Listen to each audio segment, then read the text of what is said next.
మనం చూసాం ఉగ్రదాడి తర్వాత జరుగుతున్న పరిణామాలు, అలాగే భారత్ ఆంక్షలు విధించిన తీరు, దీని ఇంపాక్ట్ ఎలా కనిపించబోతోంది?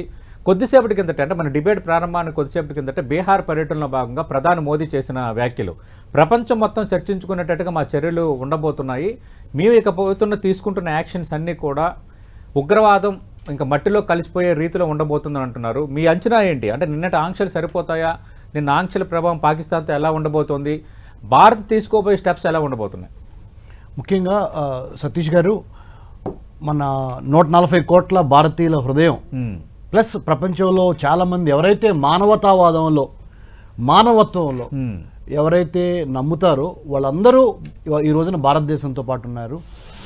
మరి ఇలాంటివి పునరావృతం కాకుండా చాలా కఠినమైన చర్యలు 4 రకాలుగా తీసుకోవాలి. ఒకటి, తప్పకుండా మిలిటరీ రియాక్షన్.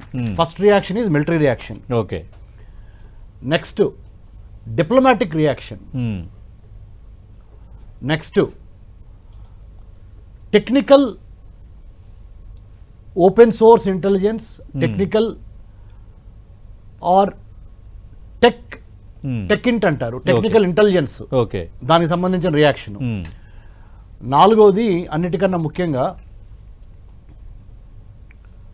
ప్రపంచంలో ప్రపంచ వేదికల మీద అంటే వరల్డ్ ప్లాట్ఫామ్స్ మీద భారత్ ఇచ్చే కౌంటర్ ఎలా ఉండాలంటే, on the world stage India has to give a counter. ప్రపంచంలో ఎక్కడ ఉగ్రవాదం జరుగుతున్నా కానీ ఈ యొక్క సమాధానంతో శాశ్వతంగా దాన్ని ఎరాడికేట్ చేసే విధంగా వెళ్ళాలి. ఓకే. ఇక్కడ నేను మన భారతదేశ జాతీయ జెండా పట్టుకొని ఉన్నాను. మన అందరి ఎజెండా పార్టీలకు అతీతంగా, కులాలకి మతాలకి అతీతంగా ఆసేతు హిమాచలం, ఈ భారత జాతీయ జెండా రెపరెపలాడే విధంగానే మన యొక్క రెస్పాన్స్ ఉండాలి. But at the same time ఈ భారతదేశానికి సంబంధించి 11,098 కిలోమీటర్ల సముద్ర తీర ప్రాంతము, 9 కోస్తా రాష్ట్రాలు, 120 పోర్ట్లు, 180 స్మాల్ మైనర్ పోర్ట్స్. ఓకే.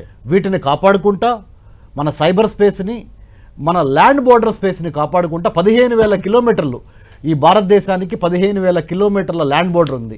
ఒక్క పాకిస్తాన్తోనే మనం 3,323 కిలోమీటర్ల మరి ల్యాండ్ బోర్డర్ని కలిగి ఉన్నాం, భూ సరిహద్దుని. ఎల్ఓసి అంటారు, లైన్ ఆఫ్ కంట్రోల్. 3,488 కిలోమీటర్ల లైన్ ఆఫ్ యాక్చువల్ కంట్రోల్ ఉంది చైనాతో మనకి, ఎల్ఏసి అంటాం. 3,488 కిలోమీటర్లు చైనాతో, 3,323 కిలోమీటర్లు చిలుకు పాకిస్తాన్తో. అన్నిటికన్నా మించి అతిపెద్ద ల్యాండ్ బోర్డర్ భారతదేశానికి బంగ్లాదేశ్తో ఉంది. 4,000 కిలోమీటర్ల పై చిలుకు బంగ్లాదేశ్తో ల్యాండ్ బోర్డర్ ఉంది. మియన్మారు, భూటాను, నేపాల్ వీటితో కూడా మనకి ల్యాండ్ బోర్డర్ ఉంది. ఆఫ్ఘనిస్తాన్తో అతి తక్కువ ల్యాండ్ బోర్డర్ 106 నుంచి 108 కిలోమీటర్లు ఉంది. మొత్తం కలిసి 15,000 కిలోమీటర్ల భారత భూ సరిహద్దుని కాపాడుకోవటం కోసం మన 141 కోట్ల మంది ఆసేతు హిమాచలం, కాశ్మీర్ నుంచి కన్యాకుమారి వరకు ఒకటవ్వాల్సిన సమయం ఆసన్నమైనది. మొదటి స్వతంత్ర సంగ్రామాన్ని చాలా విజయవంతంగా గెలిచాం బ్రిటిష్ వాళ్ళకి అగెనిస్ట్ గా. ఇప్పుడు చైనా, పాకిస్తాన్, బంగ్లాదేశ్ ఇంకా తదితర దేశాల్లో ఏదైతే జరుగుతున్నాయో కుట్రలు భారతదేశానికి వ్యతిరేకంగా, దాన్ని మనం రెండో స్వతంత్ర సమరయోధ్యంగా మార్చుకొని 2047 కల్లా భారతదేశానికి 100 ఏళ్లు పూర్తవబోతున్నాయి. ప్రజాస్వామ్యంగా పరిమళించారు 1947 నుంచి 2047 లోపల. ఉగ్రవాదాన్ని మట్టు పెడదాము అనే ఒక ప్రతిజ్ఞ మనందరము, మన భారతీయులందరము, కుల మత ప్రాంత పార్టీలకు అతీతంగా. ఓకే, ఇంకా 22 ఏళ్ళు ఉంది, 28 ఏళ్ళు చిలుక ఇంకా ఉన్నట్టుంది. సో ఇది మనం చేయాల్సిందండి సతీష్ సార్.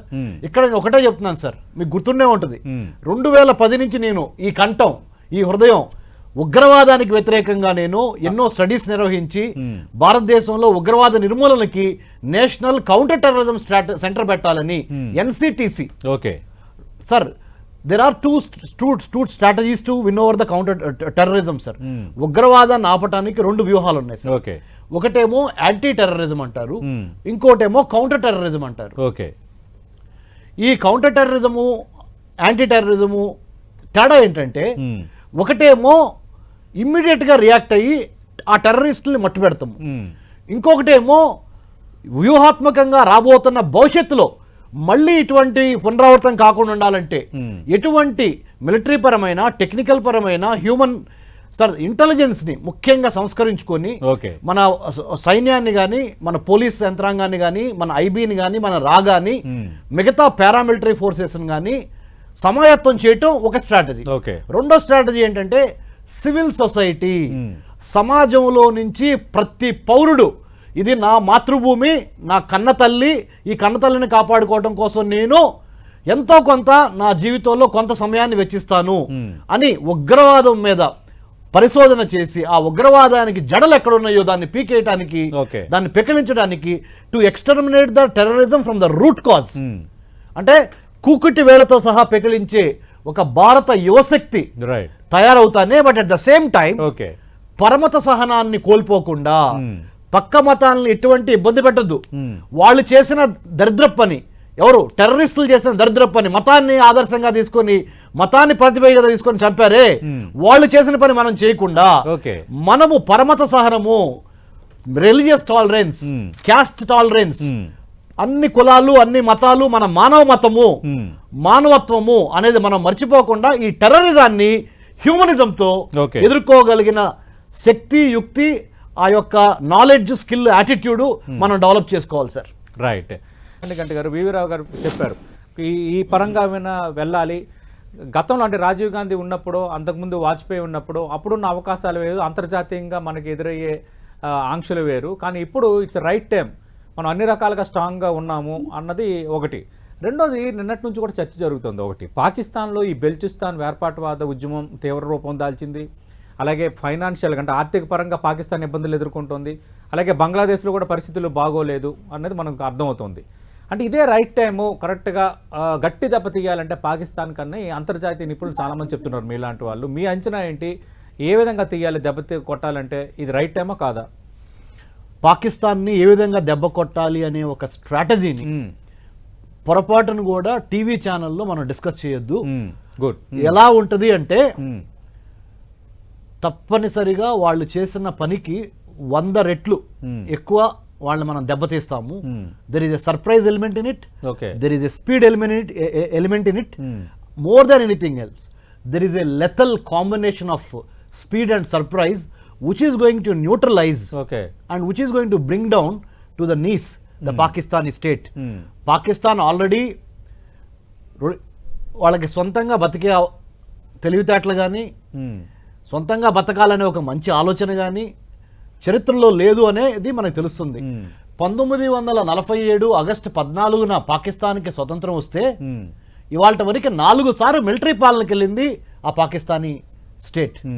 కాబట్టి దాని గురించి ఎంత తక్కువ మాట్లాడితే అంత మంచిది. వాళ్ళకి ప్రజల చేత, ప్రజల కొరకు, ప్రజల వలన, ప్రజలచే పరిపాలించుకోబడిన ప్రజాస్వామ్యం మీద నమ్మకం లేదు. అది ఒక మత ఆధారంగా Islamic republic of Pakistan, whereas India the republic of India. ఇందులో హిందువులు ఉన్నారు, ముస్లింలు ఉన్నారు, క్రిస్టియన్స్ ఉన్నారు, జూయిష్ పీపుల్ ఉన్నారు, అన్నిటికీ మించి పార్సీలు ఉన్నారు, జైన్లు ఉన్నారు. ఈ గొప్ప దేశాన్ని, మన భారతదేశాన్ని ఆ పాకిస్తాన్ తో ఎట్టి పరిస్థితుల్లో మనం అసలు పోల్చాల్సిన అవసరం లేదు.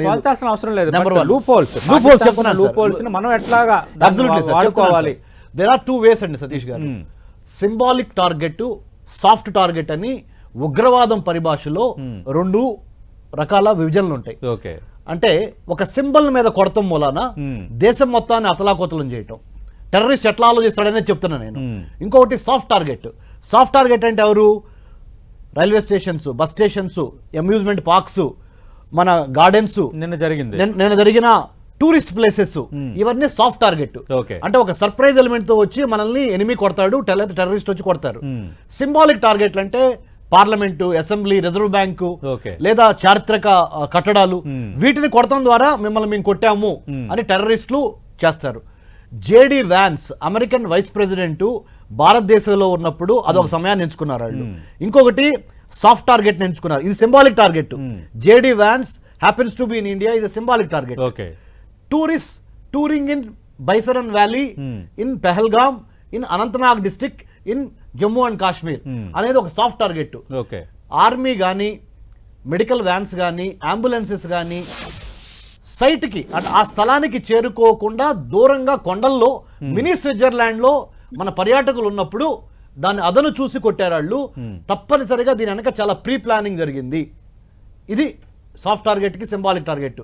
అన్ఫార్చునేట్లీ దురదృష్టవశాత్తు 2025 ఏప్రిల్ 22 లష్కర్ ఈ తైబాకి సంబంధించిన ఒక ఆఫ్ షూట్ అయిన ద రెసిస్టెంట్ ఫ్రంట్ అనే ఒక ఆర్గనైజేషన్ ఏదైతే 28 మందిని పొట్టన పెట్టుకుందో టెర్రరిస్టు ఘాతకానికి పాల్పడి టిఆర్ఎఫ్ వాళ్ళందరూ దీని వెనక చాలా రెక్కీ చేసి సింబాలిక్ టార్గెట్ ని సాఫ్ట్ టార్గెట్ ని రెండింటిని చూస్ చేసుకున్నారు.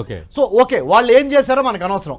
మన ప్రజలు మనం ఎట్లా కాపాడుకోవాలి అనే ఒక ప్రోయాక్టివ్ స్టాన్స్ లో ఆలోచించినప్పుడు సువిశాల భారతదేశానికి 1200 యూనివర్సిటీస్ ఉన్నాయి సతీష్ గారు. 1200 యూనివర్సిటీస్ లో లక్షల మంది యువ విద్యార్థులు ఉన్నారు.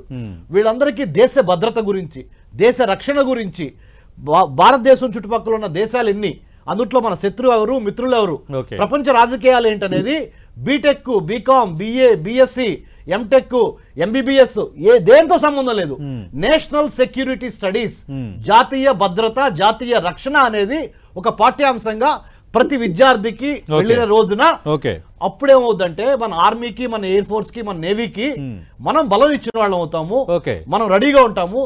సో అటువంటి సన్నద్ధత నేషనల్ కౌంటర్ టెర్రరిజం సెంటర్ పెట్టాలి, ఇర్రెస్పెక్ట్ ఆఫ్ యువర్ పొలిటికల్ ఎన్ఎస్ఎస్ మీరు ఇప్పుడు చైర్మన్ గా ఉన్నారు. అవునండి, నేషనల్ సెక్యూరిటీ స్టడీస్ కి రీసెంట్ గా నన్ను యూనివర్సిటీ గ్రాంట్స్ కమిషన్ యూజీసీ నియమించింది, నన్ను చైర్మన్ గా చేసింది. ఇప్పుడు మా బాధ్యత ఏంటంటే మా కమిటీలో ఇప్పుడు 2 వైస్ ఛాన్సలర్స్ కూడా ఉన్నారు. ఒకళ్ళు యూనివర్సిటీ ఆఫ్ జమ్మూ నుంచే, for your kind information, university of Jammu vice chancellor, university of Allahabad, మా జేఎన్యూ, ఢిల్లీ జేఎన్యూలో ఉన్న ఒక ప్రొఫెసర్ కూడా దీంట్లో ఉన్నారు. ఇంకా 4-5 ప్రొఫెసర్స్ ఉన్నారు. బట్ ఆ చైర్మన్షిప్ మనకి రావడం మూలాన నేను తప్పకుండా భారతదేశాన్ని ఆసేతు హిమాచలం కాపాడటానికి చక్కటి సిలబస్ రాసి జాతీయ రక్షణ, జాతీయ భద్రత మీద, cyber security, artificial intelligence, maritime security, coastal సెక్యూరిటీతో పాటుగా నక్సలిజాన్ని, టెర్రరిజాన్ని, కమ్యూనలిజాన్ని ఎదిరించడానికి ఏం చేయాలో ఆ మొత్తం పాఠ్యాంశాల ప్రణాళికల యూజీసీ ద్వారా 1200 యూనివర్సిటీస్ లో ప్రవేశపెట్టి మన భారతీయ విద్యార్థుల్ని ఒక బుల్లెట్ లాగా అక్రాస్ ద బోర్డర్ వెన్నులో వణుకు పుట్టించే విధంగా చేసే బాధ్యత మనకు వచ్చింది. కాబట్టి నేను తప్పనిసరిగా ఆ బాధ్యత నెరవేర్చి మన జాతీయ జెండా సగర్వంగా వితౌట్ టెర్రరిజం, ఓన్లీ హ్యూమనిజానికి, మన యొక్క డెవలప్మెంట్కి, మన యొక్క ప్రాస్పరిటీకి, సేఫ్టీ సెక్యూరిటీకి ముందలు తీసుకెళ్లే విధంగా మనం ప్రయత్నం చేయాల్సిన అవసరం వచ్చింది సార్. భారత cricket control of India BCCI కీలక నిర్ణయం తీసుకుంది. ఇకపై పాకిస్తాన్తో భారత్ మ్యాచ్లు ఉండవు. మనం జస్ట్ ఒక 5 నిమిషాలు కూడా అవ్వలేదు మనం చర్చించి, దానికి సంబంధించి బీసీసీఐ చాలా కీలక నిర్ణయం తీసుకుంది. ఎక్కువ మంది నిన్న నుంచి ట్రెండ్ చేస్తున్నారు పాకిస్తాన్తో మ్యాచ్లు ఆడకూడదని. ఇకపై పాకిస్తాన్తో భారత్ మ్యాచ్లు ఉండవని బీసీసీఐ డెసిషన్ తీసుకుంది. దానికి సంబంధించిన బ్రేకింగ్ మనం చూస్తున్నాం. అటు కల్చరల్ అండ్ స్పోర్ట్స్ బ్లాకేజ్ అనేది చాలా ఇంపార్టెంట్ ఒక దేశాన్ని ఏకాకి చేయడానికి. పాకిస్తాన్ విషయంలో క్రికెట్ అనేది అత్యంత కీలకమైనది. భారత్ మార్కెట్ క్రికెట్కి సంబంధించి చాలా కీలకమైనది. భారత్ పాకిస్తాన్ మ్యాచ్ అంటే అటు కాసుల పంట, అటు ఐసీసీకి కానీ, బీసీసీఐకి కానీ, అలాగే పాకిస్తాన్ క్రికెట్ కంట్రోల్ బోర్డ్ పీసీబీకి కానీ ఇక భారత్ పాకిస్తాన్తో మ్యాచ్లు ఉండవు అని ఒక నిర్ణయం తీసుకుంది. కాబట్టి ఖచ్చితంగా పాకిస్తాన్ క్రికెట్ని నిర్ణయం అనేది కుదిపైపోతోంది. ఎందుకంటే రేపొద్దున చాలా టోర్నమెంట్లు ఉన్నాయి. త్వరలో ఒలింపిక్స్లో 6 జట్లు ఆడే విధానంలో ఒక ఆతిథ్య జట్టుగా అమెరికా ఉంటే మిగతా ఐసీసీలో టాప్ 5 ర్యాంక్స్ ఉన్న జట్టులు క్రికెట్ ఆడబోతున్నాయి. అయితే ఐసీసీ ర్యాంకింగ్స్ ప్రకారం పాకిస్తాన్ 6వ స్థానంలో ఉంది కాబట్టి అక్కడ ఛాన్స్ లేదు. కానీ త్వరలో చాలా టోర్నమెంట్లు ఉన్నాయి. పాకిస్తాన్ పాల్గొనడానికి ఛాన్స్ ఉన్నాయి. ఆసియా కప్తో పాటు చాలా టోర్నమెంట్లు ఉన్నాయి. దానికి సంబంధించి ఇప్పుడు అంతర్జాతీయంగా క్రికెట్ మార్కెట్ ఎదురు చూస్తుంది. భారత్ ఆడాలనే, ప్రతి టోర్నమెంట్లో ఆడాలనే అంతర్జాతీయ క్రికెట్ కోరుకుంటుంది. అంతర్జాతీయ క్రికెట్ అభిమానులు కోరుకుంటారు. అంత మార్కెట్ ఉంది భారత్లో క్రికెట్కి. కానీ ఇప్పుడు పాకిస్తాన్తో మ్యాచ్లు ఉండవని బీసీసీఐ నిర్ణయం తీసుకోవటం అనేది ఇది పాకిస్తాన్కు చాలా గట్టి దెబ్బ. దానికి సంబంధించిన బ్రేకింగ్ మనం చూస్తున్నాం. ఇక ద్వైపాక్షిక మ్యాచ్లు కూడా ఉండవు.